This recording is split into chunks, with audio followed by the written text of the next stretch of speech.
So this was kind of like what you were, I guess it's just you tonight for now. So I guess you get like a one-on-one talk that we can go through any questions you have um, in regards to those topics, right? So for this, so from like a programming standpoint, when we write out a training program, there's like different principles in which we use, right? So the first one's specificity. Um, and that's where we take what we're doing in training is it specific to what we're training for, essentially, right?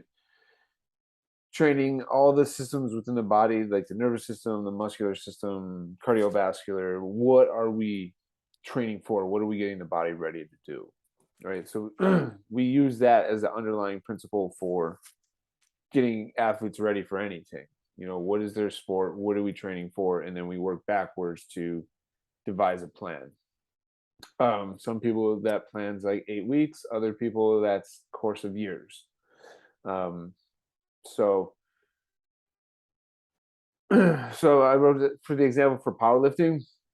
Specificity is defined as training that improves the underlying systems of powerlifting performance. So we can say the same for any other sport skill, that specificity is getting us better at what we're about to do. Then we talk about overload. Overload is essentially when we have something in training that stimulates. Is when we disrupt homeostasis, when we disrupt our balance, and overload disrupts that. And it causes the body to have to adapt so it's able to resist that overload next time. So that's why we get stronger or even bigger, is that you're stimulating the muscles and the nervous system to prepare itself in case it faces that weight again. So like if you bench press 225 for 3, then your body's prepared for that, but it's not prepared for 5. So then your training is to prepare your body to do 225 for 5. So we have to, same with muscle growth, right? We're trying to break tissue down, and then the body has a response to that stimulus to rebuild the muscle fibers back up so it doesn't get destroyed as easily next time.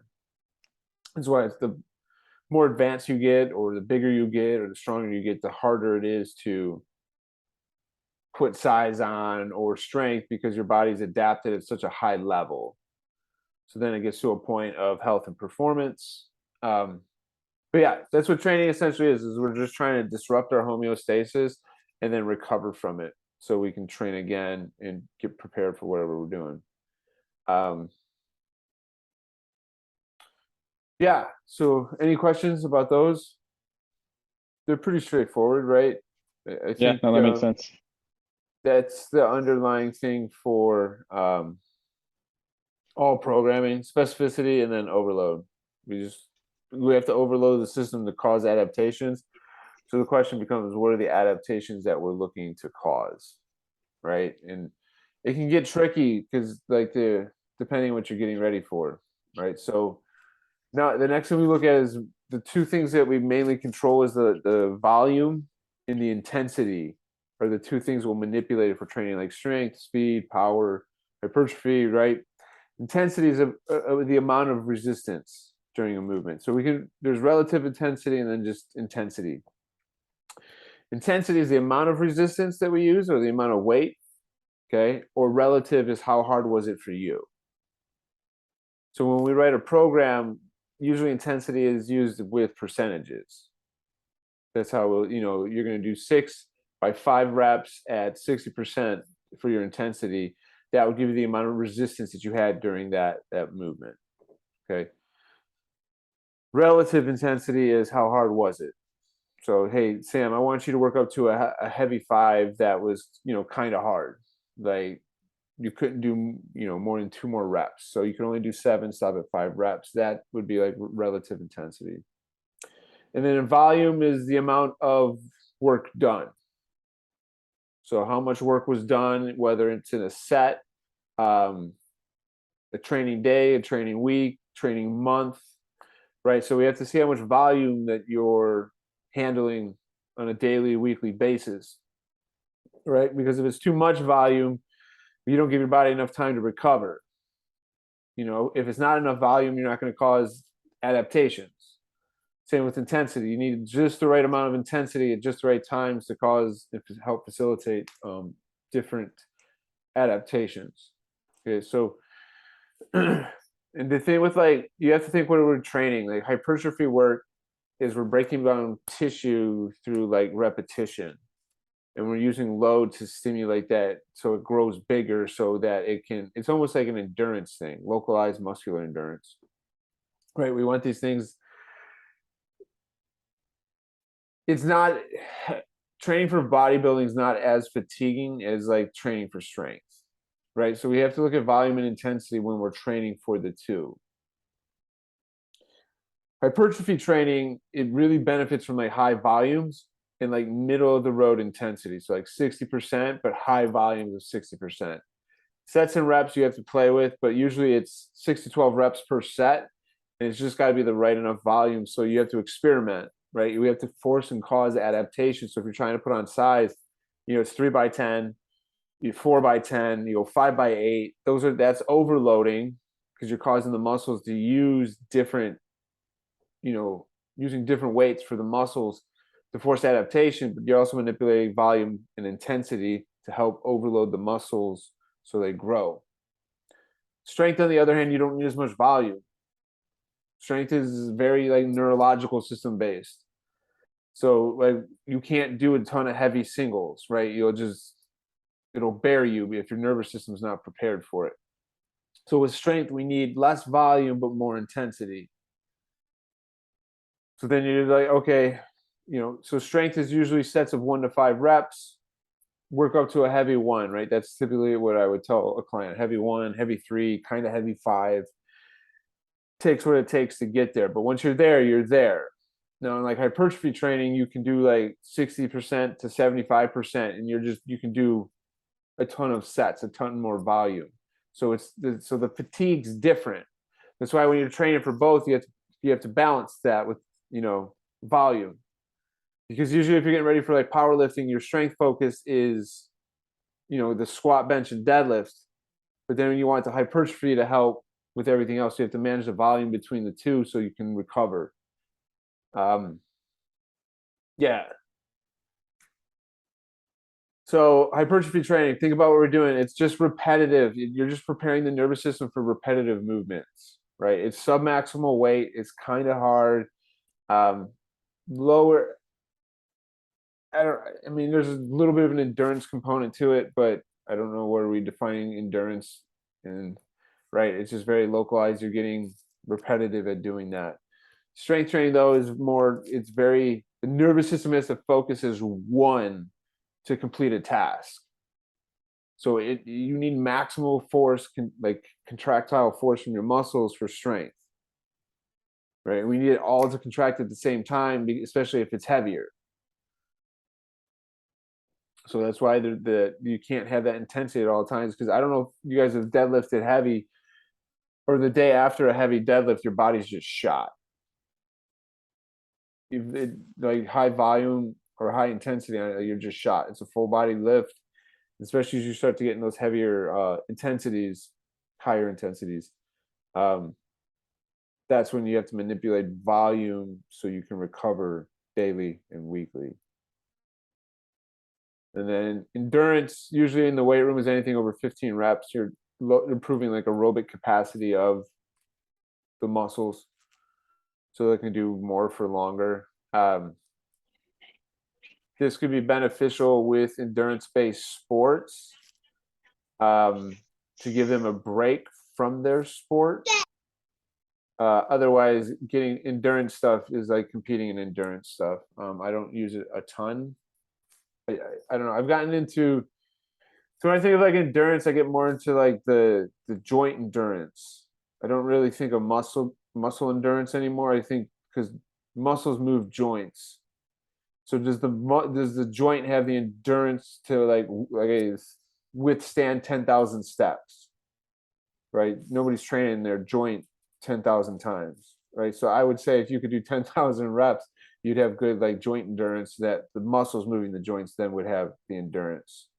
I don't necessarily see it using it in the weight room. I don't know if I ever have. I do time-based stuff, but we use a load you know, that's usually to stimulate hypertrophy though for me when I'm using like time-based stuff or higher reps, even like that 15. Like you do drop sets, right? 20, 15, 10. Questions? Yeah, that was gonna be one question I had. Because I've had just historically, I've had buddies who have done, and myself as well, have done like sets of 20 or 25 from with the goal of hypertrophy or just building muscle or bodybuilding, those type of movements. But there's in the case that I'm thinking of, not timed in any way. It's just, 4 sets of 20 reps of bicep curls or whatever it is. Yeah. Is there any like benefit to doing 20 reps in that case? It's not going to give you like the hypertrophy effect. Okay. You're going to get more of that effect in that 6 to 12, maybe 15 reps. With 6 to 12 being like your rep range for hypertrophy. Just because the weight's got to be over 60%, right? And if the weight's typically you can do for 20 reps, then it's not near 60%. 60% is usually like 10 reps, 10 to 12 reps. So I would say that the weight wouldn't be heavy enough to stimulate what you're looking for. Okay, that makes sense. Yeah. For thinking about like sets, number of sets, is there any rhyme or reason to doing? Because I've done like programs with 3 sets of this or that and 4 sets of this or that or 5 sets. Is there rhyme or reason that like doing 3 versus 4, or is it just based on how fatigued you are or how much what you're trying to do? Yeah, so it depends, right? Your intentions what matter most. Like I like there's so like the different camps in bodybuilding, right? Like the high intensity guys, like they would only do 1 or 2 working sets. Which if you look at their intensity, like their how much they're giving each rep, it's more draining, right? So nobody trains near that intense, which is why most of the time high intensity training doesn't work for people in bodybuilding because the intensity required. So I always give my clients a range. Hey, you're going to do 3 to 6 sets. If you do 3 and you're like, yep, I got what I needed, right? So it depends on what if we're focusing on size, right, we have to give it enough stimulus to grow. And usually we can tell, if you get to that 4th set and you're like shot, then you call it, right? Or if you're like, hey, I'm going to push it today, or as a coach, you tell them like, hey, push it today, get that extra set. And you just manipulate the variables, right? Because set times reps is going to give you your volume. So you just see how much volume you need to stimulate it. And yeah, so sets is just something you play with, man. Like I've started since I gave like the set ranges, it kind of changed my perspective on things. Like I've started doing it myself. Um, knowing when to push, when to back off. Because I would always be like, damn, I programmed 6 sets, but I stopped at 4. But what if 4 was just enough and what I needed, right? Mm-hmm. Um, so yeah, you just hey, we're gonna take. You just manipulate the weights, right? Like 1 week you're gonna do 3 by 10 by 60 pounds, and then the following week 4 by 10 by 60, right? So now we're increasing that volume a little bit. Then the following week you can drop sets or reps or both. Right. It's just Is there's there no rules. Yeah, for sure. Is there ever a point? Because I think for a long time I was kind of under the impression that just more is always better. So I just try to completely exhaust myself in every way in the gym. I do as many sets and as many reps as possible, just thinking if I can do more, I'm going to do more, and that's going to bring more benefit. Is that like, give me your thoughts on, is more always good, or is there a point where just more, even if you can do more, it's not going to do more for you? If that makes sense. um, I'm more of a minimal viable program. So what's the least amount that I have to do to get the stimulus that I need, and then add volume on top of that. Right. So with bodybuilding and size, it gets a little tricky, right? Because you really have to monitor your volume, the weekly volume each. Because bodybuilding's muscles, really. right? We're trying to stimulate muscles to grow. So you would have to track the amount of volume, let's say your biceps are getting on a weekly basis. So if it's not growing or it's having trouble growing, it needs more sets to stimulate it. Right. So you're going to have to start looking and measuring things to see if you're, or how you look. But if things aren't growing the way you want them to, one of two things: you're either not getting enough volume or you're not recovering. So if we start with the minimal viable program, that's the least amount of volume, then we can just tweak it. We can always go up with that. We know you're recovering from it because you're seeing adaptations. More isn't always better. Better is better. I mean, you don't want junk volume. If Right. 3 sets is all it takes, then just do 3 sets. If it's something you're trying to bring up, you add a couple extra sets in, and then you start figuring out like what's best for you. I don't know, there's different guidelines. I don't know if it's like 25 sets per muscle group per week. I think if you Google, I'd have to Google it. I'm not really sure. But again, it's a volume thing. What are we trying to do? Right. I don't have any experience working with bodybuilders. Mine's more, right. So we talk about specificity.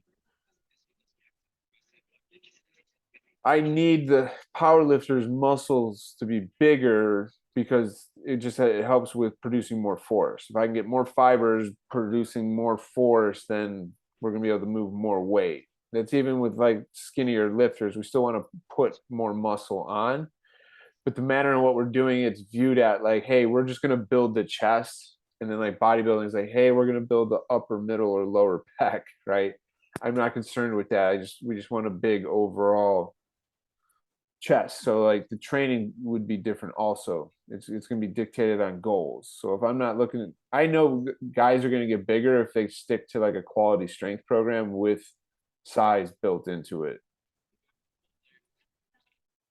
But you find that happy medium because you don't need as much volume. Like bodybuilding, to stimulate muscle growth, it needs a ton of volume. So are you willing to commit to the volume needed? Are you willing to commit to the recovery needed? Same with strength. Strength and size and endurance, I think, are just, you can have a happy medium with all three. And that's having been in all three training. Yeah. Question. That makes sense. Do you also do the same range of sets being a new, like, maybe new in the gym? Would you do the same thing, just doing what feels good in the workout, or would you still try to do 4 or 5 sets? Or no, for those that are new, I actually do more time based. So okay. like I got a new client right now. He's recently out of PT and surgery. He had rods put in his back, right? So I don't want to give him sets because like what if 4 sets is too many, or 2 sets isn't enough, or I give him too many reps.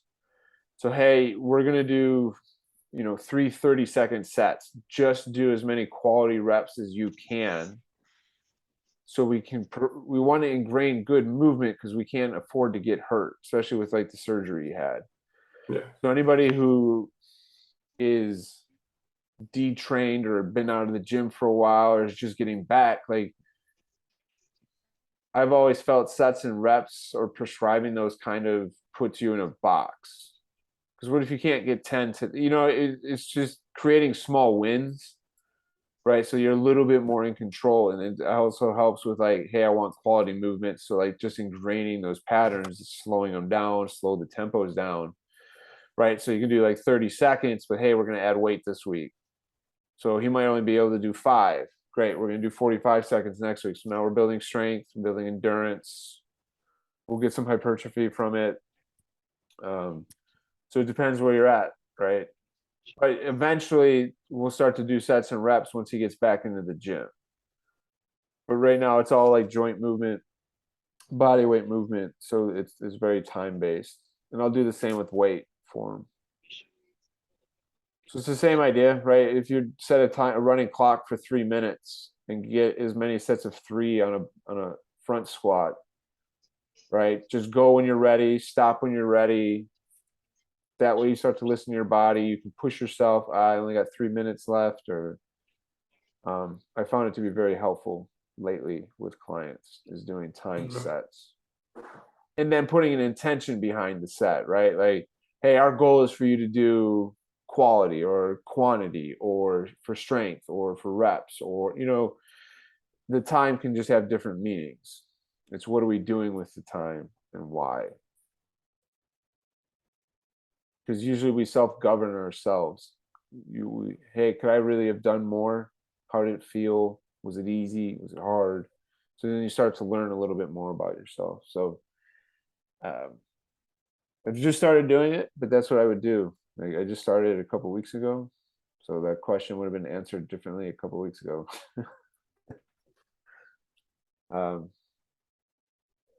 Good question. Right, because then if you do things like time-based and you only have 30 minutes, you're going to use your time better.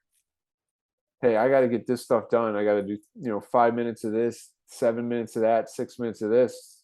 Cool, 30 minutes. We got minimal viable program. What's the least amount of stuff we have to do to get the response we're looking for? And if you can get that done in 30 minutes a day, right, it's just using time more efficiently with your training. Okay. Right, yeah. Does that make sense? Yeah. Yeah, I think it's a cool way to start doing things. That's what I've been trying to do with the kid. Like, Cassie's like, hey, you got 30 minutes to go train. Okay. So okay, how do I get quality work in? Right? I have to set timers and just keep me moving, and you'll adapt to it, right? You'll minimal viable program. And so how do you develop a minimal viable program, right? I guess that would be a next logical question. But if your goal is just to put strength and size on, you don't need to get crazy with your hypertrophy work. That's why I like doing like the compound movements, any variation. So like you could do heavy goblet squats, dumbbell bench, and heavy RDLs, right? Like squat, bench, deadlift is what we see in powerlifting, right? So powerlifting is poorly named. It's just, but we can do squat, bench, deadlift, and we can take every variation for those. So you don't necessarily have to do barbell stuff to get stronger, right? You can use dumbbells, you can use kettlebells, but you can learn different variations of each. So on your squat day, it doesn't have to be a barbell back squat. It could be a Zercher squat, front squat, goblet squat, landmine squat. You see what I'm saying? And then you can go into single leg stuff, and you can just get strong at those, and you can just keep rotating movements every week, every 3 weeks, right? So a typical strength cycles, I do everything in 3 weeks, 3-week phases. So 5-3-1 by Jim Wendler. You did a week of 5s, you do a week of 3s, you do a week of 1s, and then he would take a deload, and then you'd repeat it. So then 5-3-1, 5-3-1, but you can do that doing different movements, the same movement for 3 weeks. You can change it. The week of 5s, you can do single leg, double leg. So that's where I would start with minimal viable program, is just 3 days a week, squat, bench, deadlift. And then accessory work. So since you guys, most of the people I work with aren't wanting to do bodybuilding. So we need the least amount of volume to stimulate growth. And we would just do gross generalization. We just say chest, shoulders, pressing, push and pulls, right? So if you probably have an overhead press day. So you see there's like the different options here. So then you say, hey, I'm going to do 3 to 4 sets after the strength movement on each day. And then you would just run that for 3 to 6 weeks, right? So stick to that. So run run 5-3-1, right? For like 6 weeks, 5-3-1, 5-3-1 for your first movements. And then movements 2 through 5 could be like bodybuilding style, like that higher reps, 6 to 12. Run that for 6 weeks and like take progress pictures, have some weights that you're going to test and retest. progress pictures of your muscle groups. And then that's how you know, like, okay, was my recovery on point? Did I give everything in my all during that training? How could I improve upon it? And then you rewrite the next 6 to 9 weeks that with your new notes. I need to add more volume here. This, I could do this. And then you'll start to figure out, your goals will become a little bit more clear. I know that was a lot. I'm just figuring out, it would be easier if I had my whiteboard out to show. But yeah, you just start with meet yourself where you're at. So the guy that I'm working with now, he's just going to the gym twice a week. He's moving every day, but he's only actually in the gym training twice a week. Okay. And a lot of the movements are similar. They're just challenging body weight stuff, really. Some are reps, some are times. But there's only 2 days where he actually goes to the weight room, and then we'll slowly start to see how he feels each week.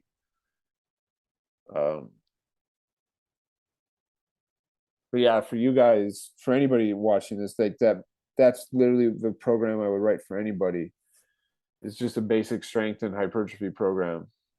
It's what everybody needs, and they go together well. Go together very, yeah.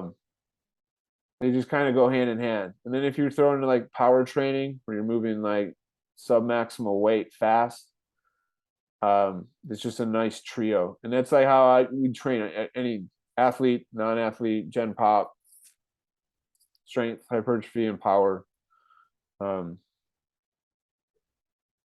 And I can't say 100%, but I think you'll like the way you look and feel if you train those 3 qualities.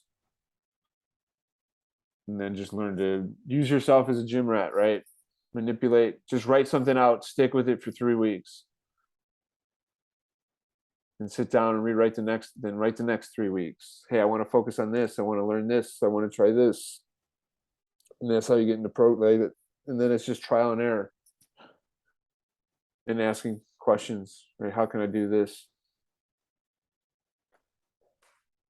Questions, comments.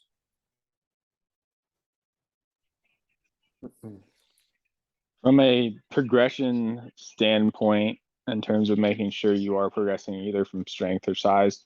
So one thing I had been doing for a long time was, and it was just something I saw on Instagram that, and the way they described it made sense to me, so I started doing it, and from a hypertrophy standpoint, I would do as much weight as I could for 8 reps and however many sets, and then the goal would be working up to that's using that same weight, getting up to 12 reps. And then as soon as I'm able to do 12 reps, up the weight a little bit, and then go back to 8 reps, and then work up to 12 reps, up the weight, go back to 8, and kind of do that cycle to make sure I'm continually, like, I guess, progressive overload. Is that an effective way to go about that? I've never heard it that way, but yeah, I mean, that's simply what overload would be. Right? Like you would do week 1, 8 reps, week 2, 10 reps, week 3, 12 reps.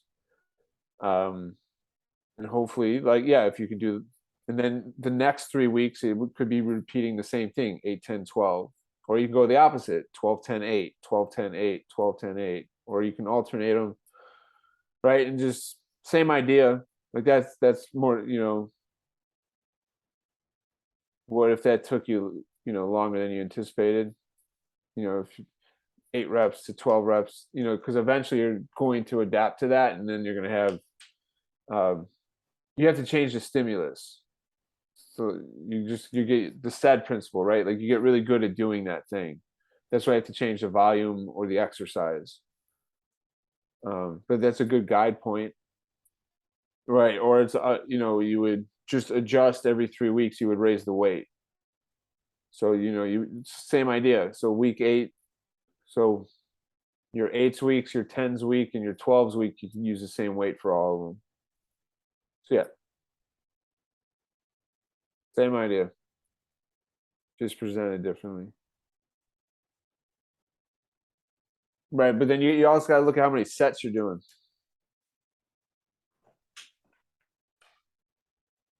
See, there's no rules. There's just guidelines. You can do whatever you want. I was gonna say or ask is to progress, like where do you go first? Do you do more sets? Do you do more reps? Do you up the weight? Is there like a rule? You just said there's no rules, it's just guidelines, but is there like rhyme or reason to which one of those you play with first, or? It depends on who it is, right? Like, what's their purpose for using training, right? So if I got guys that just want to feel better, we're not really training for strength or size. It is strength. It's just not like what we would normally think of strength training, right? It's just putting it in a language that's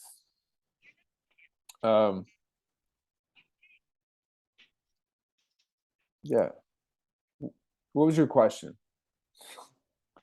When sets, reps, or weight, how do you decide which one of those you play with first, or like which one you raise a little bit in order to up the overall volume? They all get played. It's intensity or volume, right? Which one gets, so like usually it depends on how you wave it, right? Are we focusing on strength? Are we focusing on hypertrophy? Or are we mixing them both? Right? Because volume, remember, less volume for strength. So that's why you only need 3 to 5 sets, but then you can do the rest with your bodybuilder stuff. Because the movements just have to be different enough. So you want to manage your fatigue. So you're going to play with both sets, reps, but the sets and reps help us like change the volume, right? It changes the intensity. So usually it's a progressive nature. You want to find that sweet spot with volume, intensity, strength, and size, right? That's why you just start minimum. So you make a guess, right? Say, hey, we're just going to do 3 sets this week of this many reps, and then we're going to do this week. It just comes from like trial and error. I work with like patterns. I've been doing a lot of like 3 to 6 sets or time sets, right? Just playing with new ways to manipulate those variables. But remember, size, if you're, again, lacking size, you have to increase the volume. Not necessarily the intensity, but the volume. Strength, you're going to have to increase the intensity. You can kind of mesh those all together.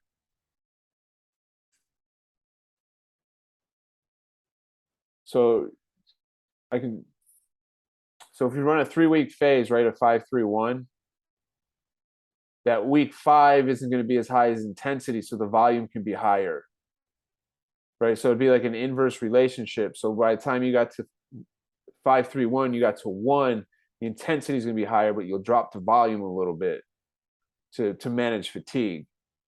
So then you would just kind of wave that over 3 weeks and see how you would run that. So you're just going to change how you wave those, volume and intensity. And that just comes from playing with different. I got a book by Joe Ken. He's got like 50 pages on how to wave things over 3 weeks. Again, there's no rules. You can wave it however you want, as long as you're doing the overload, right? We got to stress the system enough to cause the adaptation we're seeking. So knowing like the intensity, if you're not getting stronger, then your intensity is not high enough, right? If you're not getting bigger, your volume's not high enough. And it's just managing those two with where you're at and where we're trying to go.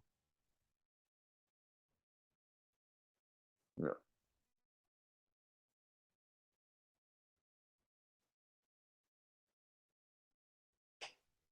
What else? I know it's like speaking a different language. It was nice for me to like go back and like touch up on this stuff, because I forget how sometimes this stuff is second nature for me. Having to explain it again is like really makes me appreciate where people are in the beginnings of their journeys and having to learn this stuff. So I appreciate the question. Yeah, for sure. I think these are all questions that, seem relatively simple, but have just kind of been in the back of my head for years of just kind of trying to find my own way in the gym and finding a lot of stuff that works, but always just wondering or kind of seeing how other people do things and seeing the wide variety of different stuff that's done at the gym. some strength or hypertrophy or whatever, and just wondering, okay, there's all this difference. There's so much difference in what people do or how you can do things. How do I kind of pick, or where do I start? Or is there kind of rules or guidelines to Yeah. what I should be doing or trying? So this helps. Yeah, I mean, I think humans are built to move and move for long periods of time. So that's where like my training's at now, right? So that's how we would approach even strength and hypertrophy works. For me, like it's no longer building muscle size, it's building armor for my body to protect it. So it can stand the rigors of life, right? So it's the same idea of hypertrophy, but I'm putting muscle on for protective armor, right? So it comes down to like what you're trying to do, and but there's fundamental principles, right? Like there is science that you have to follow. Like there's rules, right? There's rules and laws of physics. Just there's principles that agreed upon things that we have in strength and conditioning worlds, like specificity and overload. Like those are the two most important principles when it comes to training. So like if you understand like the fundamentals and like the general principles of like physics and biomechanics and that's going back to just being curious about your body, right? It's just how do we manipulate these factors to produce an adaptation. Matt's a perfect example. His training's had to change from being a strength athlete to a runner to an endurance bike. So getting curious about how your body works and adapts is kind of how we understand these things. Like, yeah, specificity, but once you actually understand what you're doing, it'll make it easier to be like, okay, how many sets or reps, right? Like it's once you understand what we're doing and what's going on at that like lower levels, this stuff makes that's kind of a rabbit hole. Because it's a different language, right? It was fun to read through this stuff again. And So I know you've talked about warm up and stuff that you don't typically do a warm up, but me coming from a back injury, do you recommend warm up, or what do you think on that? so you shouldn't be. Here's my thought. Like you shouldn't be trained. Like when I say don't warm up, I mean like don't spend 20-30 minutes doing something you're not sure if it's doing what you think it's doing. Okay. Right, like a lot of people do warm-ups without even knowing like if what they're doing is helping what they think it's helping. Right, so if your goal is to feel better, we don't want to put you into movements that would make it worse. Right, so that's what my thought, like your training should just be preparing you to be able to train at higher levels. So like even like my power lifter is like, hey, go hop on the Airdyne for 5 minutes, see how you feel. And if we're squatting, let's go get under the bar. And then you can make an adjustment on what needs to be addressed based on how you feel. Right. So if I go to the gym and get under the bar and start squatting and I feel great, why should I spend time warming up? Now, if I get under the bar, my back feels stiff or something feels off in my hip, then I can address it with the tools that I have to see if that'll help, eliminate what's causing any issues. So sometimes people need to what we call a warm up. So if we're gonna like, hey Jason, if I have anticipate for like you deadlifting today, we are going to go through what people would call a warm up. But most of the people coming to me are only moving 2 or 3 times a week. Right. So if I move like my body 3 times a week and then go to the gym on the other 3 days,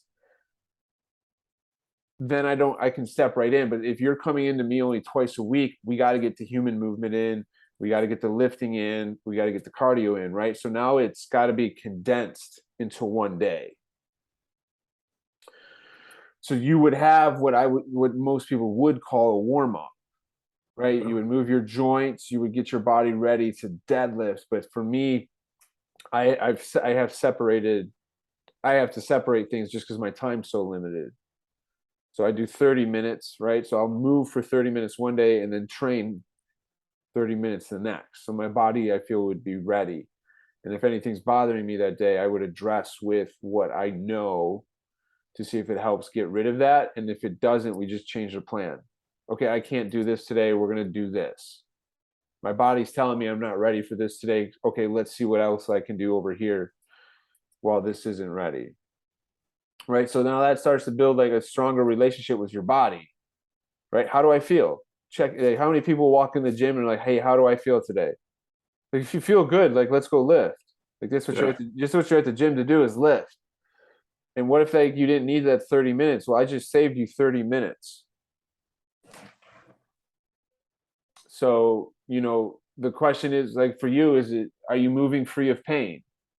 No. Well, then we have to do movements that help facilitate that. So people would call that a warm up, but to me, it's not. Everything's training. It's just reframing the way we look at it, right? Like, if life is this thing that happens very quickly, like, I don't have time to warm up. So like, that's why we train all these different modalities or like systems, right? We train movement, we train speed, we train strength and condition, because life has so many unknowns. Right? So I feel training should be similar. We do a little bit of everything on different days. And it's minimal viable so like, if someone's only coming to me twice a week, they've got a minimal viable program condensed into 2 days. Okay, so it's just kind of like, it's like the cliff notes, really. You're just getting cliff notes instead of spreading, taking the time to study and learn and get better. So it's not that I'm anti warm up. I just don't agree with the terminology. No, that makes more sense. But I understand what it means, like warm up. But when we actually think of it, like, is it doing what you say it's? Why are you doing it? Is my question. That's the thing. And if you can explain why, or how do you know it's doing what it's doing, or if it's not doing that?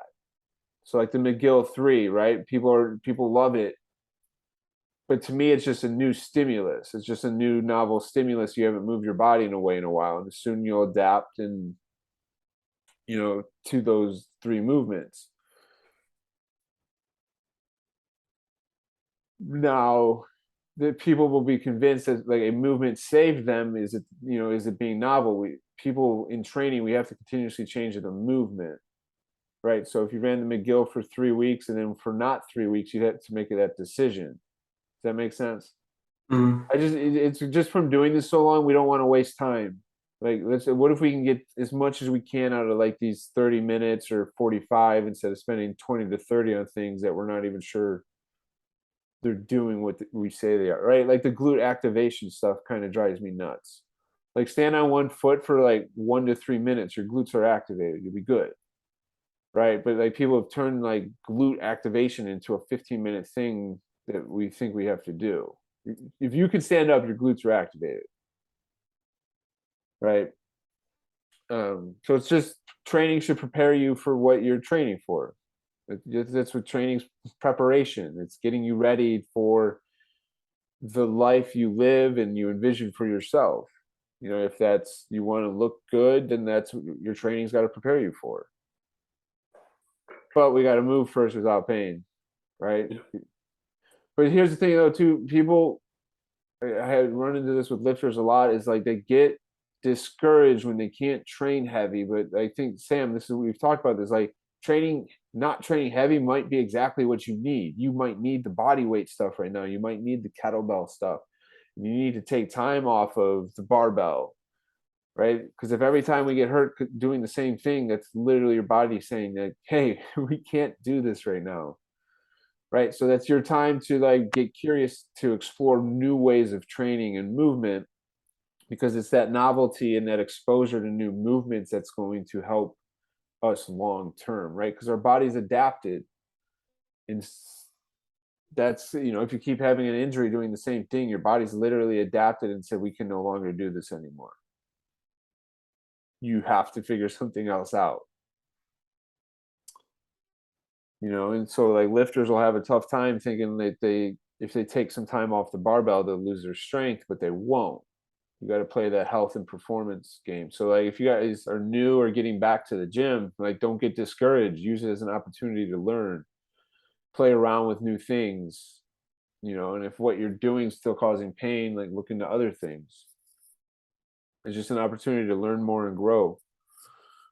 And look, I understand like injury, it's all three of us have been there. Anybody watching this has been there. Like injury is just kind of part of it. Like Matt again is a lighthouse for that. Like it's just part of the gig. You got to find a way to work with it and listen to what your body's telling you.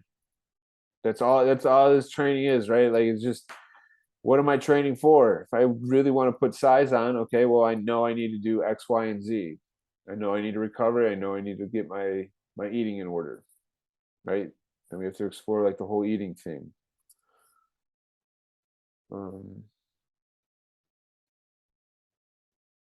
Questions?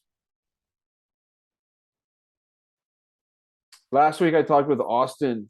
And he was asking me about so we were talking about stress eating, and he said, what would my advice be to someone who's looking to build, better relationship with food? Just because we were talking about recovery there to help with, getting bigger. You have to give your body the nutrients it needs to recover, right? Are you getting adequate calories and quality foods? And I talked about, like, I don't really go by macros and calories. I help people build different relationships with their food so they can help like understand the behaviors behind why they're using the foods. If you have like a reason why you're eating that way, it just gives the food more meaning. Instead of, oh, I have to cut my calories because I'm losing weight. I'm eating this food to fuel my performance in the gym, right? So there's two different conversations that you could be having about food. So it starts with like what you put in your cart, right? If you're wondering, like you're trying to build a better relationship with food, like understand it's your money tells you like the relationship you currently have, right? So if you go to the grocery store, what's in your cart? Because you're making a decision to drive somewhere to spend your money and pick out the food that you're putting into your cart and bringing into your home. Right? We can count macros and calories all day, but we have to also look at the behaviors that are driving the relationship with food, right? If you're seeing food as something that helps you lose weight, that could potentially lead to a dysfunctional relationship, right? It's all about your relationship with food. But seeing food as something that adds nourishment and energy, now you're looking at food differently. You're not looking at it as a label.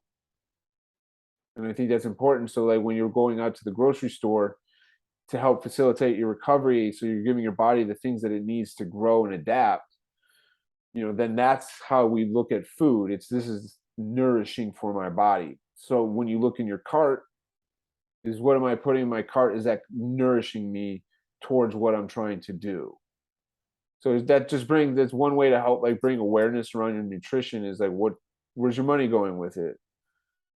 Right. And if you don't like so to me it's an investment. What food are you investing your money in?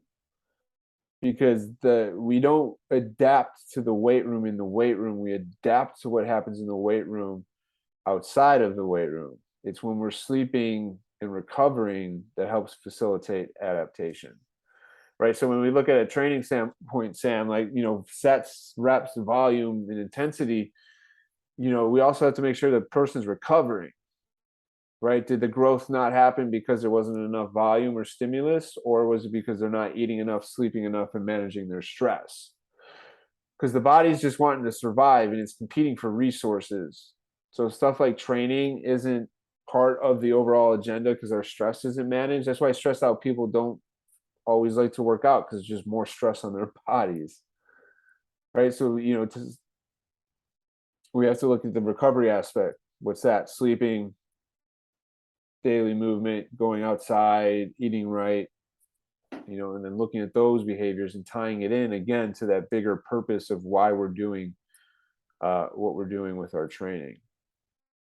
Even if it is strength, speed, or size, there has to be a purpose behind it. Otherwise, we find trouble behind we start to see like trouble on why we don't do those things, because there's no like purpose. We haven't given it a reason. We just do them because it's what you're supposed to do. So that's my little spiel on nutrition after to help with recovery. So it starts with what you put in your cart. It starts to where you invest your dollars, and then you'll start to realize, like, you ask, like, is this food in line with who I say, I want to become? If I want to lose weight, is the food that I'm choosing to buy in line with that thought? Are these foods inflammatory? Are those causing me issues? So yeah. Anything else from anybody? Food, nutrition, movement, training, volume, intensity. Oh, cool. Thanks for listening to me ramble. If you guys have questions on this or want to shoot me thoughts or ideas, like, just shoot me those messages. Respond. If you're like, hey, I want to bounce this idea, like, how do these next 3 weeks learn? I can put a template up in the group for how I like, just a quick template. Like, even some of my accessory movements, I only do 2 sets for them because they're just minimal viable stuff. So, I'll put some guidelines that'll show you how I pick that up. So when you guys see it, when I say like 2 to 6 sets, that's just based on feel and what we're training for. So I'll put something together with my 10K program and put that up in the group. Would that be helpful? Yeah. Template. Okay, I'll put like a little guide together for writing a program. Cool. So yeah, if you have any questions, comments, or concerns, go ahead and just drop them in the Discord. And if you guys have nothing else, I will talk to you soon. Thanks, Nick. Awesome. Thanks, Nick. Thanks, guys. Appreciate you.